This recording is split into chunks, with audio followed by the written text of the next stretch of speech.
21শে আগস্টের গ্রেনেড হামলা মামলা যেটা, এটা সবাই জানেন আপনারা যে এটা ওই হাইকোর্ট ডিভিশন থেকে খালাস হয়েছিল। অল দি অ্যাকিউজ পারসনস যাদের সেন্টেন্স ছিল, কনভিকশন ছিল, সবাইকে হাইকোর্ট ডিভিশন খালাস দিয়েছে। এই খালাসের এগেনস্টে রাষ্ট্রপক্ষ আমাদের সুপ্রিম কোর্টের অ্যাপেলেট ডিভিশনে ওনারা লিভ টু আপিল ফাইল করেছেন এবং সেই লিভ টু আপিলের আজকে শুনানি ছিল। তো today's bench was presided by Honorable Chief Justice and other 5 companion judges of the said Honorable Court. তো শুনানি ফার্স্ট আওয়ারে হয়েছে, এখন সেকেন্ড হাফে আবার রিচেজের পরে 11:30টায় যখন শুনানি শুরু হলো।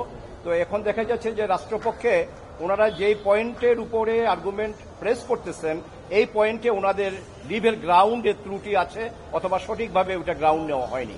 তো যার জন্য অনারেবল চিফ জাস্টিস সাহেব বললেন যে তাইলে আপনারা আপনাদের গ্রাউন্ড ঠিক করেন এবং এটা ঠিক করে আসেন, এবং পরবর্তী ধার্য তারিখ দিল এই মাসের 26 তারিখে।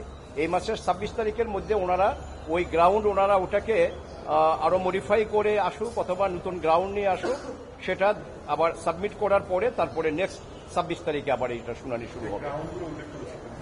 গ্রাউন্ডস ওনারা যেটা বলতে চায় যে হাইকোর্ট ডিভিশন এখানে আমাদের সাবমিশনের উপরে সাবজুডিস ম্যাটার এতটা নাই বা বডি, বাট এক কথায় যেটা সেটা হলো আমরা কিছু লিগ্যাল পয়েন্ট রেজ করেছিলাম হাইকোর্ট ডিভিশনে।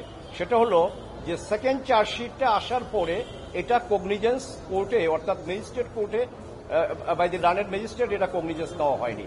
তো যেহেতু এটা সেশন ট্রায়াবল কেস, এটা ফৌজদারি কার্যবিধির 193 ধারায় সেশন কোর্ট অরিজিনাল কোর্ট হিসাবে কোনো কগনিজেন্স দিতে পারে না আনলেস এটা 205C অনুযায়ী মামলাটা তার কাছে না পাঠায়। 205C কমপ্লাই করতে হলে 190 CRPC অনুযায়ী সেখানে learned magistrate will take cognizance and that is called initial cognisance.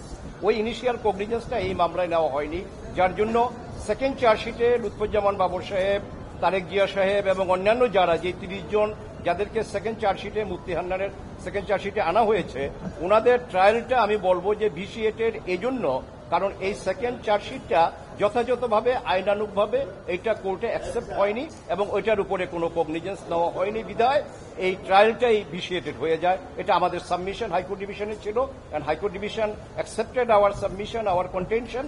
ওটার এগেনস্টে ওনারা বলতে গিয়ে দেখা যাচ্ছে যে এটা যথাযথভাবে অ্যাপেল ডিভিশনের সামনে ওনারা ফর্মুলেট করে আনতে পারেননি। কাজেই কোর্ট দয়া পরবশ হয়ে ওনাদেরকে একটা সুযোগ দিয়েছে যে ওনারা এটাকে ফর্মুলেট করে যখন আবার প্রেস করবে বা নেক্সট ডেট 26 তারিখে, তখন এটার উপরে বাকি শুনানি শুরু হবে।